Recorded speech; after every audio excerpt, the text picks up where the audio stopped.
Hallelujah, praise Lord सर्वांना। आज देवाचं वचन आपल्याला कलेसेकरांस पत्र याचा 3रा अध्याय व वचन 9 व 10 यामध्ये असं सांगतं की एकमेकांशी लबाडी करू नका, कारण तुम्ही जुन्या मनुष्याला त्याच्या कृतीसह काढून टाकले आहे। हालेलुया।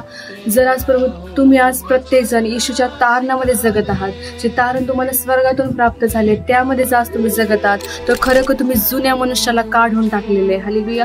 कुठली जुनी सवय तुमच्यामध्ये राहता कामा नये, कुठलाही जुना स्वभाव तुम्हामध्ये राहता कामा नये, कारण तुम्ही येशूला परिधान केले, त्याच्या तारणाला तुम्ही परिधान केले। हालेलुया। आणि 10 मध्ये वचन आपल्याला असं सांगतं, आणि जो नवा मनुष्य आपल्या निर्माणकर्त्याच्या प्रतिरूपाप्रमाणे पूर्ण ज्ञानात नवा केला जात आहे त्याला तुम्ही धारण केले आहे। हालेलुया। तुमच्यातला जुना मनुष्य तुम्ही बाजूला टाकून तुम्ही नवीन मनुष्य परिधान केलाय आणि त्या ज्ञानामध्ये त्या प्रतिरूपामध्ये तुम्ही राहतात। हालेलुया। म्हणून कुठलाही जुना स्वभाव तुमच्यामध्ये राहता कामा नये। तुम्हाला जर तुम्ही येशूला परिधान केले, त्याच्या तारणाला जर तुम्ही परिधान केले, तर तुम्हाला चांगल्या स्वभावामध्ये आणि त्या नवीन मनुष्यामध्ये जगायचं आहे। हालेलुया। Praise Lord.